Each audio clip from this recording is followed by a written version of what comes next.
in regards to human relationships, people have a great plan, and great plans do not always work.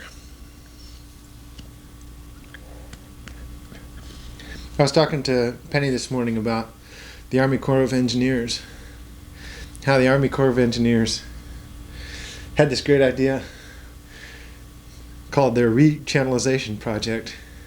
The idea was to rid the South of all kinds of drainage and other problems by converting all the streams from meandering and curved and filled with frogs and water lilies to straight.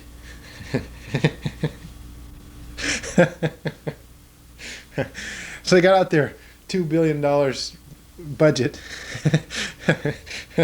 and their huge and specialized equipment, and they converted hundreds of miles of streams, watersheds, from meandering to straight, in effort to improve drainage and God knows what all else it was for. The result, needless to say, was absolute disaster. The farmland started to erode away at an alarming rate because there was no protection from rocks and so forth. There was just these huge, absolutely survey straight dirt V ditches, where there used to be streams, and the dirt just eroded away on all sides, and the result was absolute disaster. But it made sense. If it was straight, it would flow better, it would go faster, and everything would work better, and it did not. People have plans for love that look every bit as good as those on paper and work every bit as bad. And at the heart of most plans is that I will find a certain person to love. Mr. or Ms. Right, as they're commonly named. And that is the one, the single one, whom I will mainly and essentially love. I will give a moderate amount of attention and love to others, but strictly controlled according to my blueprint. And there is something about that plan that does not work. It does not take into account a few things about nature. One of the things that it does not take into account is every being who does not have one's real committed love and who comes into contact with one is going to suffer real and bitter disappointment. Now, it's easy to chalk that up to the weak and misguided hopefulness of others, and to the weakness of their capacity to accept rejection or to accept unlove as one's contribution to their life. But there's more to it than that. There is the fact that one's own integrity, sense of goodness, sense of value, sense of a positive purpose in life cannot stand the feeling of being unloving. So the strategy of loving only one and seeking to limit relations or reject all others is a strategy which leads to not only heartbreak outside of oneself or disappointed others, but also a disappointed self and a sense of profound guilt, inadequacy, sinfulness, if you happen to be of a religious persuasion, Mm-hmm. And people don't take this unfortunate side effect of this huge project into account. The amusing thing is that unforeseen effects of projects may very well be real effects. And just because the Army Corps of Engineers has not taken into account certain things does not mean that those things necessarily will not happen. They may well. and they may be an absolute disaster.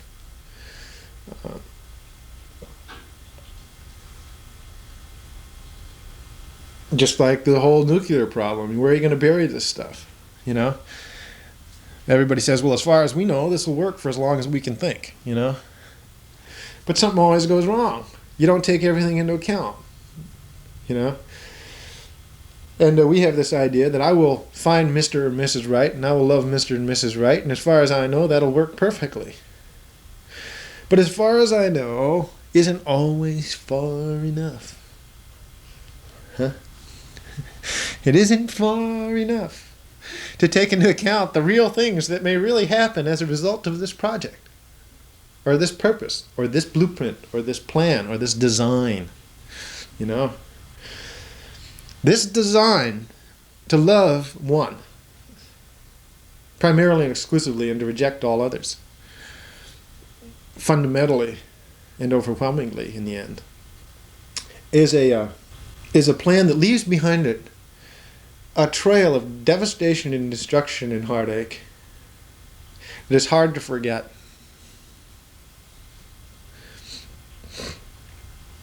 When you look back over the course of the relationships you've had with people and how they've ended, when you consider all the people that have rejected each other, and you think of how many are left out of all those relations, and you think of the feelings that remain of all the relations that didn't work out, that aborted because of this concept that it was necessary to reject all others.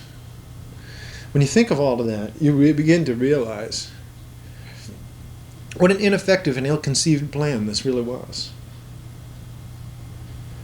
for practical purposes. We need a new plan. A plan that takes into account the information that nature has provided us about the way things work. Nature has provided us with the information that no single human heart has ever been happy with rejection, with non-commitment, or with unlove. And that although it's true that we cannot profoundly give our entire selves and lives to each and every being on the whole planet, it is also true that we can fulfill more relationships than we think.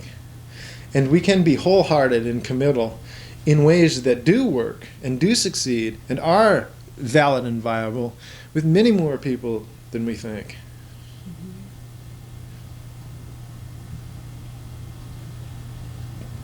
Take your average casual friendship. The human organism is so sensitive to commitment and to love, to its presence or absence, that that when you have a friend and you call your friend up on the phone and your friend doesn't have any time for you today, last time you saw them they were fine, and today they don't have any time for you, and they don't figure into, and you don't figure into their plan, of the day, and they don't particularly want to talk to you, so you have this cold conversation, which is alarming. You hang up the phone, your heart is broken. Or you go over to someone's house, and you look at them right away and you realize that you are not in their plan. You don't even have to speak. You walk in the room of an intimate, and the person doesn't hardly look up, and the thing they say is cold and unfeeling. It's pretty obvious that they don't plan to love you today, you know? And your heart is broken. You walk away, you may think, well, they're busy. Well, I can understand that. You need your space. You rationalize it. You try to make yourself happy with it.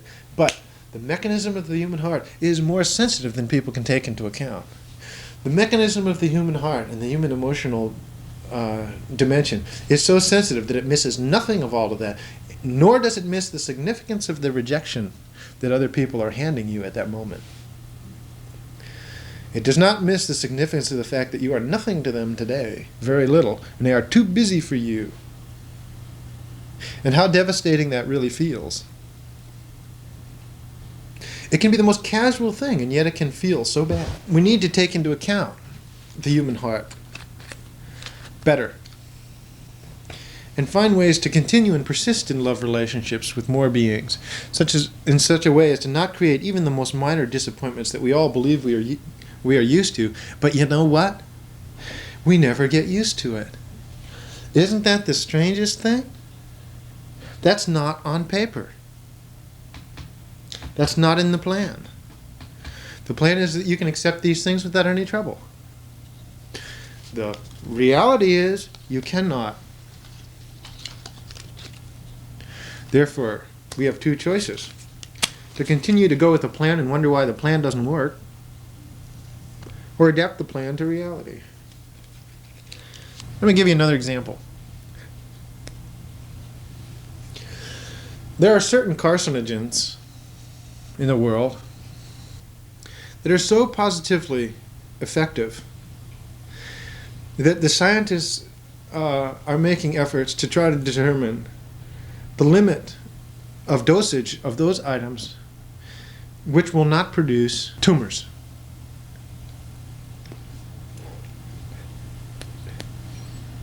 And the interesting finding on some of these substances is that the scientists have been unable to find a dosage level small enough not to produce tumors. There is no drop small enough that can be put in a vat big enough to create a dilution thin enough not to produce tumors.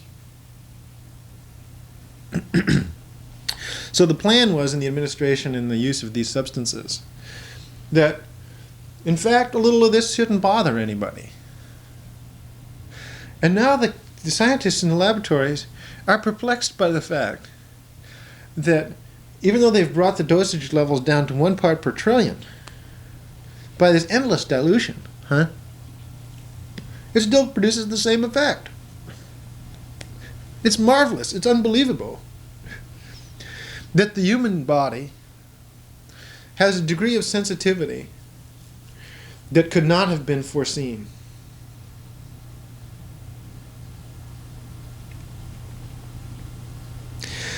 So minute and so ultra-sensitive that at a time when the scientific instruments of measurement can no longer discern the presence of the substance in a batch, the human body can still determine it. It points out something about the miracle of life, something about the marvelousness of God's creations and the infinite sensitivity thereof.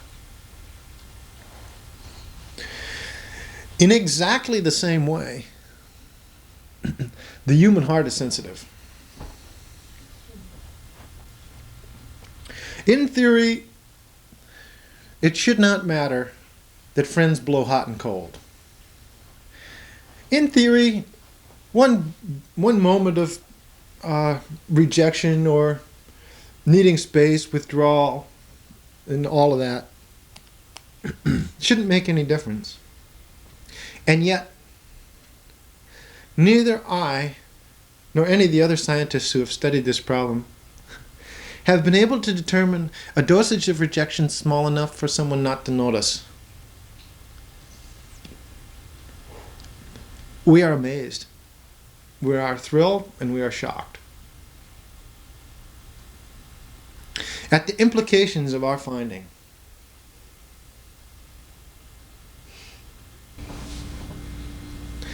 The happy results of this finding are that you have to love everybody. And the happier results are that such a thing is actually quite possible. People will spin off from you for reasons of their own without making excessive demands on you and so forth if you are perfectly honest. But that does not mean that you have to not love them. And this is not a clarion call to the ultimate debauch, promiscuity, bacchanalian revelry. No, that's not what this is.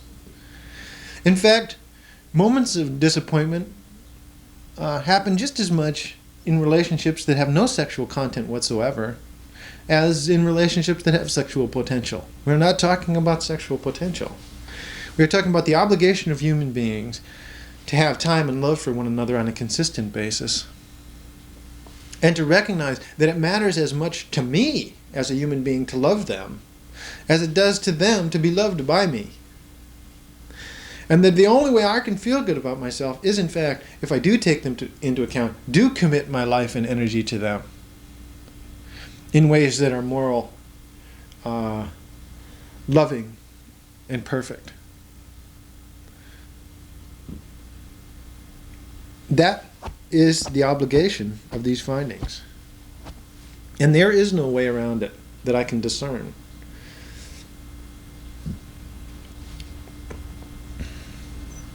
We must blast through the lie of our plan to love one and get to the point where we become willing to literally and bodily commit our energies in life and love to everyone. Is the only way beyond guilt, because it's the only solution that the human heart will accept, ours or the hearts of the others.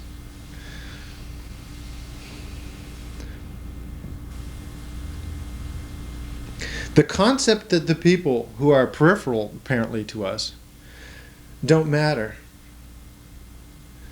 is not true. They do matter, and we feel the effects of every interchange with those who are supposed to be peripheral as if they were not peripheral, because the heart is too sensitive to have a category of peripheral. There is no category of peripheral, just like there is no nominalness nominal enough not to feel.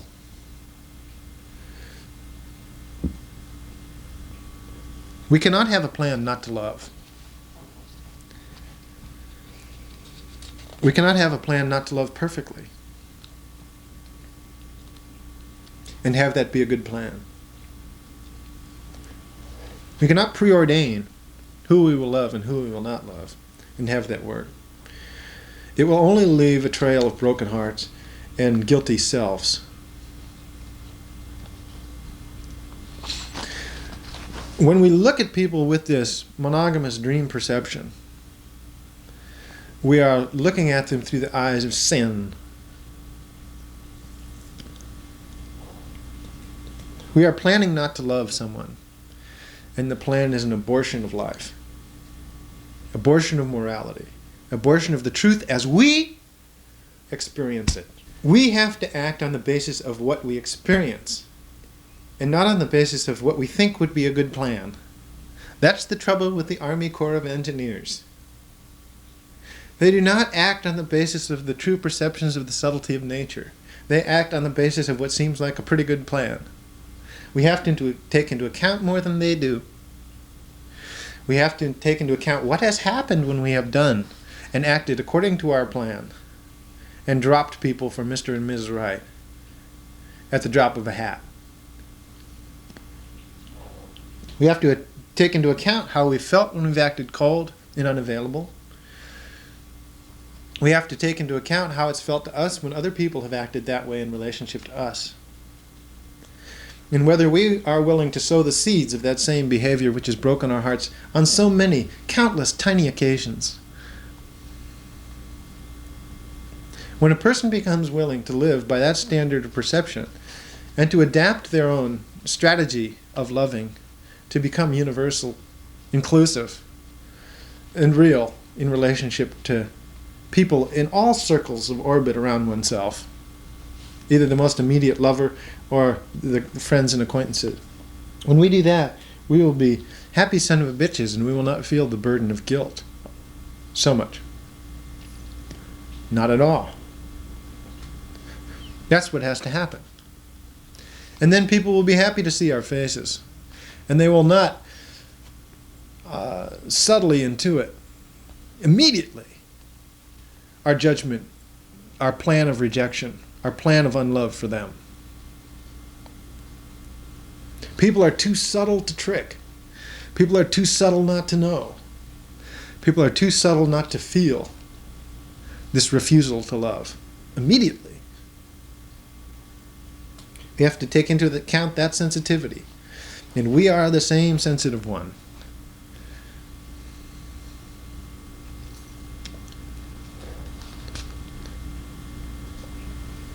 Therefore, we are the ones who will act and create a life based on our knowing and on our experience of the laws of nature and the laws of love, and recognize that only in real, unstinting, and not premeditated, pre-decided, pre-controlled loving will we, in fact, live happily.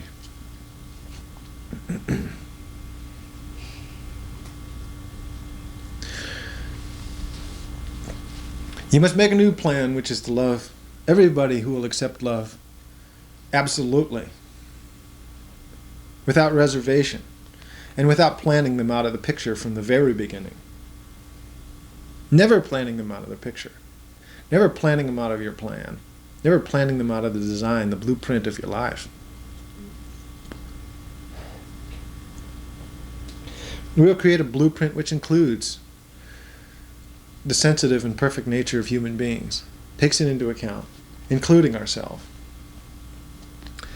which is a blueprint of universal and unqualified love and commitment.